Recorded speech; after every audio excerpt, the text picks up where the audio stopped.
ഇതിപ്പോൾ അത്യാധുനിക സാങ്കേതിക സംവിധാനങ്ങളൊക്കെ ഉപയോഗിച്ചുള്ള തെരച്ചിൽ പരിശോധനയാണ് നടക്കുന്നത്. ഏറ്റവും പ്രധാനമാണ് റിട്ടയർഡ് മേജർ ജനറൽ ഇന്ദ്രബാലന്റെ നേതൃത്വത്തിൽ നടത്തുന്ന ഐബോർഡ് പരിശോധന. വെള്ളാർമല സ്കൂളിന് സമീപം നിലവിൽ പരിശോധന പുരോഗമിക്കുകയാണ്. അതിന്റെ വിശദാംശങ്ങളുമായി KR ഗോപികൃഷ്ണനുണ്ട്.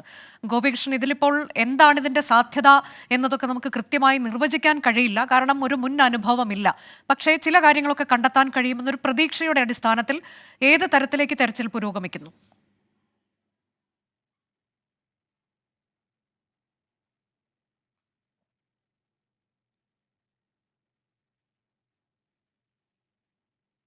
റിട്ടയർഡ് മേജർ ജനറൽ ഇന്ദ്രബാലന്റെ നേതൃത്വത്തിൽ ഐബോർഡ് സാങ്കേതിക വിദ്യ ഉപയോഗിച്ചുള്ള പരിശോധനയാണ് ഇപ്പോൾ ഈ മേഖലയിൽ നടക്കുന്നത്. അത് ഒരു ഡ്രോൺ ബേസ്ഡ് ഐബോർഡ് ഉപയോഗിച്ചിട്ടുള്ള പരിശോധന, അതായത് ഏറ്റവും പുതിയ സാങ്കേതിക വിദ്യ ഉപയോഗിച്ചിട്ടുള്ള ഒരു പരിശോധനയാണ് ഇപ്പോൾ നടത്തുന്നത്. അതിന്റെ പ്രത്യേകത, ഈ പ്രദേശത്ത് എവിടെയെങ്കിലും മൃതശരീരങ്ങളോ മൃത അവശിഷ്ടങ്ങളോ കുടുങ്ങിക്കിടക്കുന്നുണ്ടെങ്കിൽ, മണ്ണിനടിയിൽ എന്തെങ്കിലും ഒരു അവശിഷ്ടത്തിന്റെ സൂചന ലഭിക്കുമെങ്കിൽ അവിടെ അത് ഡിറ്റക്ട് ചെയ്യാൻ കഴിയുമെന്നതാണ്.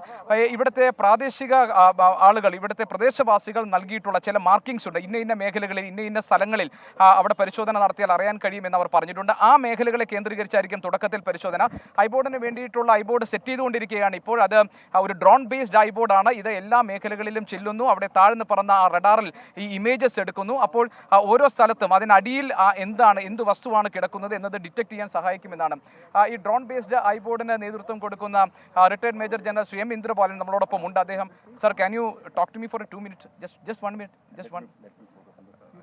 ഓക്കെ, ശരി. അദ്ദേഹം ഈ ദൗത്യത്തിന് നേതൃത്വം കൊടുത്തുകൊണ്ടിരിക്കുകയാണ്. ഈ സമയത്ത് സംസാരിക്കുന്നത് ഉചിതമാകില്ല, കാരണം അദ്ദേഹം ഇപ്പോൾ എന്താണ് അടുത്ത സ്റ്റെപ്പ് എന്ന കാര്യത്തിൽ അദ്ദേഹം ആളുകൾക്ക് നിർദ്ദേശം കൊടുക്കുകയാണ്. അതോടൊപ്പം തന്നെ എന്താണ് ഈ ഡ്രോൺ ബേസ്ഡ് ഐബോർഡ്, അതിന്റെ സവിശേഷതകൾ എന്തൊക്കെയാണ്, എങ്ങനെയാണ് അത് പ്രവർത്തിക്കുന്നത് എന്ന കാര്യമൊക്കെ അദ്ദേഹം അല്പം മുൻപ് വിശദീകരിച്ചു. ഡ്രോൺ ബേസ്ഡ് ഐബോർഡിന്റെ ഒരു പ്രത്യേകത, നേരത്തെ അനുജ ഞാൻ പറഞ്ഞതുപോലെ തന്നെ, സാധാരണ ഇതൊരു സൈനിക ആവശ്യത്തിന് വേണ്ടിയാണ് ഈ ഐബോർഡ് ഉപയോഗിക്കാറുള്ളത്. പ്രത്യേകിച്ച് യുദ്ധമേഖലകളിൽ മൈനുകൾ കണ്ടെത്തുന്നതിന്, അതോടൊപ്പം തന്നെ IED കണ്ടെത്തുന്നതിനും ഒക്കെയാണ്. അപ്പോൾ മണ്ണിനടിയിൽ കുഴിച്ചിട്ടുള്ള ഇത്തരം സ്ഫോടക വസ്തുക്കൾ ഡിറ്റക്ട് ചെയ്യാൻ വേണ്ടിയിട്ടാണ് സാധാരണ നിലയിൽ ഈ സംവിധാനം ഉപയോഗിച്ചിട്ടുള്ളത്. എനിക്ക് തോന്നുന്നു ഒരുപക്ഷെ ഇത് ആദ്യമായിട്ടാണ് ദുരന്ത മേഖലയിൽ മൃതശരീരങ്ങളെ ഡിറ്റക്ട് ചെയ്യുക എന്ന ഉദ്ദേശത്തിൽ ഈ ഐബോർഡ് സംവിധാനം അത് ഉപയോഗിക്കുന്നത്. അതുകൊണ്ട് തന്നെ ഇതൊരു എക്സ്പെരിമെന്റൽ ഫേസ് ആണ് എന്ന് നമുക്ക് പറയാം. ഒരു പരീക്ഷണാടിസ്ഥാനത്തിലാണ് ഇത് ഉപയോഗിക്കുന്നത്. അനുജ, ഇപ്പോൾ നമ്മൾ കാണുന്ന ഈ ദൃശ്യങ്ങൾ, ഒരു ഐബോർഡ് ഇവരെ സെറ്റ് ചെയ്യുകയാണ്. ഇതാണ് ഡ്രോൺ ബേസ്ഡ് ഐബോർഡ്. ഇത് സെറ്റ് ചെയ്യുകയും ഇതിലിപ്പോൾ ബാറ്ററി ഘടിപ്പിക്കുന്നതാണ് നമ്മൾ കണ്ടുകൊണ്ടിരിക്കുന്നത്. ഇതിലൊരു റഡാർ സംവിധാനമുണ്ട്. ഈ റഡാർ സംവിധാനമാണ് ഇത് താഴ്ന്നു പറന്നുകൊണ്ട് മണ്ണിനടിയിൽ എന്തെങ്കിലും വസ്തുക്കൾ ഉണ്ടെങ്കിൽ അത് ഡിറ്റക്ട് ചെയ്യുക. അത് പ്രവർത്തിക്കാനുള്ള ബാറ്ററിയാണ് ഇപ്പോൾ ഘടിപ്പിക്കുന്നത്. ഇതിന് പുറത്തൊരു എക്സ്റ്റേണൽ യൂണിറ്റ് ഉണ്ട്. Sorry sir, can you just tell me what അതൊരു ട്രാൻസ് റിസീവർ ആണ്, അത് ബാറ്ററി അല്ല എന്ന് ഇന്ദ്രബാലൻ സാർ നമ്മളെ തിരുത്തുകയാണ്. അദ്ദേഹം പറഞ്ഞത് അതൊരു ട്രാൻസ് റിസീവർ ആണ്. റഡാർ സംവിധാനത്തിലാണ് ഇത് പ്രവർത്തിക്കുക. അതുകൊണ്ട് തന്നെ ഇതിൻ്റെ ഒരു എക്സ്റ്റേണൽ യൂണിറ്റിൽ ഇതിൻ്റെ ഇമേജസ് കിട്ടും. അങ്ങനെ എന്തെങ്കിലും ഒരു സൂചന ലഭിക്കുമെങ്കിൽ ആ പ്രദേശം ലൊക്കേറ്റ് ചെയ്തുകൊണ്ട് അവിടെ പരിശോധന കേന്ദ്രീകരിക്കാൻ കഴിയും എന്ന പ്രതീക്ഷയിലാണ് ഈ റഡാർ ബേസ്ഡ് ഐബോർഡ് ഉപയോഗിച്ചിട്ടുള്ള പരിശോധന ഇപ്പോൾ നടക്കാൻ പോകുന്നത്.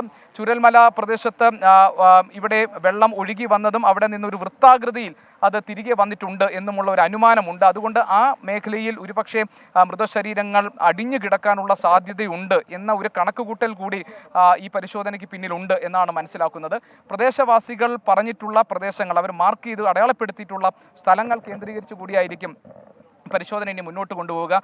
അനുജ, ഈ സമയത്ത് മേജർ ജനറൽ ഇന്ദ്രബാലന്റെ നേതൃത്വത്തിൽ ഐബോർഡ് പരിശോധന അത് പുരോഗമിക്കുകയാണ്.